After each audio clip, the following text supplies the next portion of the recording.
waftigii ballaadhnaa uu hogaaminayay guddoomiyaha gobolka Sool oo socday xoogaan noqoshada xaaladda abaareed ee deegaanada koonfurta gobolka Sool iyo waliba guddida abaaraha ayaa waxay gaareen ceelka Yaaheel oo ku yaala deegaankaasi koonfurta gobolka Sool. ceelkaas oo ceel biyo badan oo dadka deegaankaasi ay ka cabaan oo ka taagnaa xaalad wada xumo ayaa waxaa kormeerkaasi kadibna ay la hadleen dadkii deegaankaasi ku sugnaa iyagoo dadka deegaankaasina uga warbixiyay xaaladda ceelkan. mas-uuliyiinta guddida taakuleynta abaaraha ee gobolka Sool oo iyagu ka warramay xogta ceelkan iyagoo sheegay in ceelkaasi wadadiisu aad u xumayd ay ka caban jireen gaadiidleyda biyaha ka dhaamiya oo dhaqaalaha lagu hagaajiyay uu bixiyay Suldaan Mustafa Maxamuud Awseed oo ka mid ah simada gobolka Sool. maamulka gobolka Sool oo marayo guddoomiyihii gobolka Cabdi Khayre oo runtii dhawaan loo magacaabay kuna soo beegmay xaalad dadku ay ku sugan yihiin xaalad culus oo abaareed maalintii la boqray ama loo dhiibay saldanada gobolkana ballan qaaday inuu xoogga saari doono abaaraha isla markaaba waxa Ilaahay subxaanahu wa ta'ala u suurto geliyay inay isla jaan qaadaan guddiga taakuleynta abaaraha gobolka Sool. Ilaahay baa mahadle subxaanahu wa ta'ala marka hore inoo suuro geliyay wadadaas in la sameeyo wadadaas oo markii hore ilaa lagu qiimeeyay lacag $15,000 la yidhi baa ku baxaysa u yaraan. anigu markaan warkaa helay baan waxaan qaatay go'aan ah wadada inay ilaa lacag $5,000 ay ku baxayso. $5,000 saddexda suldaanka baa aniga soo gaaray ilaa haddeer wax kale iga soo gaaray ma jiro. saddexdii bayna ku dhamaatay shaqadii. saddexda suldaanka ayaan wadada ku sameeynay. Suldaan Mustafa Maxamuud Awseed ugu dambeysay way yiraahdeen ceelka oo xilli baabuur ka dhaamiso waana ceelka ugu dhow ee hawd meel looga qaado biyo ugu dhow waana ceel aan goyn. ceelkaasi wuxuu xanibnaa wadada oo baabuurtu niistii buuxisay oo ay mari weyday dadkuna isagoo haraadan uu meelo ka fog biyo looga raadiyo. Ilaahay baa mahadle waxaan u mahadnaqaynaa Suldaan Mustafa Maxamuud Awseed oo isagu ka naxay dadka oonka iyo dhibaatada haysata waana lagu guuleystay injineeriyada iyo qiimaha ugu yar ay ku kacdayna waxa la shaqada wali waa lagu guuleystay mashruuca sida loogu soo sheekeeyay. maantana wuxuu xaaladiisu taagan tahay intaasoo booyada haddeer ay dhaamiyeen saakana waa lagu istaaray intaasoo booyada waa wada dhaansan yihiin kuwana waa naga tageen.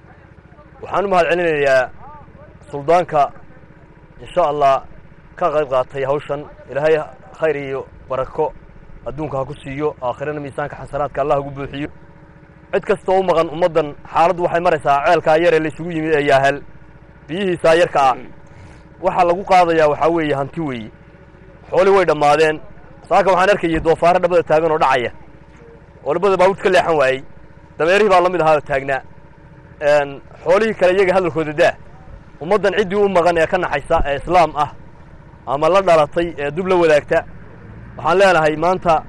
ceelno uma qodno ciidano uma maqna. gabagabadiina waxaa ka hadlay guddoomiyaha gobolka Sool mudane Cabdi Khayre Dirir oo mahadnaq ballaaran u soo jeediyay Suldaan Mustafa Maxamuud Awseed oo sheegay inuu ceelkaasi ka bixiyay hagaajinta wadadaasi dhaqaale gaaraya ilaa maayo dhaqaalihii lagu hagaajiyay wadadaasi ceelka tagta. guddoomiyaha gobolka Sool ayaa ku booriyay dadka deegaankaasi in ceelkaasi looga baahan yahay in biyahaasi looga cabo si nabadgelyo. mashruucii sadaqada ahaa ee uu ku deeqay Suldaan Mustafa Maxamuud Awseed inaanu soo eegno midho dhalkiisii iyadina waynu haynaa. waxay leenahay meeshuu ka soo saaray wax qayb Allah ugu bedelo. ilaahay miisaankan aakhirana ha ugu daro. ismada kale ee deegaankan u dhashay iyagana waxaan u malaynayaa kulli in badan baa lala hadla. waa dad deegaankii ka mid ah waa mas'uuliyiin ilaahay xilka ugu dhiibay inay ummadan u adeegaan. maanta haddii aan ummadda qofkii maanta mas'uul ah dadka u adeegayna waxaan u malaynayaa taana ilaahay baa kula xisaabtamaya maalmaha ka mid oo xil ay hayaan. way jiraan isma badan oo shaqeynaya oo ka qayb qaadanaya mataqaanaa gurmadka abaaraha ay ka jiraan meelaha wax ka dhacayaan aad moodo inay ka jiraan dagaalada beelaha walaalaha labada reer walaalaha iyadana aan ugu baaqno in ceelkan si siman looga wada cabo oo booyadu ay u sinaadaan taana ay ka shaqeeyaan odayaasha deegaanka ay juhdi fara badan geliyaan iyagoo ilaahay ugu dhawaanaya sida ayaguna biyaha ugu baahan yihiin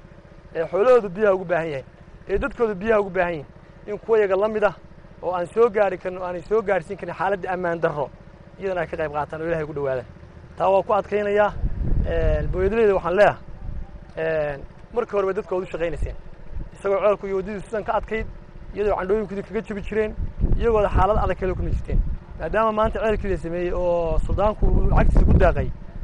guddiga taakuleynta abaaraha gobolka Sool iyo odayaasha deegaankuna qayb ka ahaayeen in idinkuna maanta naxariis badan muujisaan oo xilligan adag ee lagu jiro dadka ka saartaan waxaan mar labaad ugu baaqayaa dad kasta oo daawan doonto islaama inay abaartan ka qayb qaataan oo haddii xataa qofku aanu si caam wax uga qayb qaadan karin oo eheliyadiisa hadduu xataa dee ku filnaado waa iyadu wax tar lafteeda waxaan kaloo halkan miidiyaha u marinayaa dadka had iyo jeer roobka yaro shuuxa ah sawira ee facebookyada geliya ee ka dhigay in roob da'ay ee dadkan ummadan dhibaataysan dadka wax siin lahaa uga dhigay in roob dagaalka ka da'ay in iska da'ay oo ilaahay uga baqaan hay'adaha caalamiga maalmahan baan maqlay inay lahaayeen roob iyo waxba da'ay waxaan u sheegaynaa roobka ilaahay baa haya haddii ilaahay roobka diina anagu qarimayno waanu sheegaynaa laakiin abaartu waa sideedii roob da'ay haba yaraatee ma jirto laakiin ilaahay raxmadiisa hoos joognaa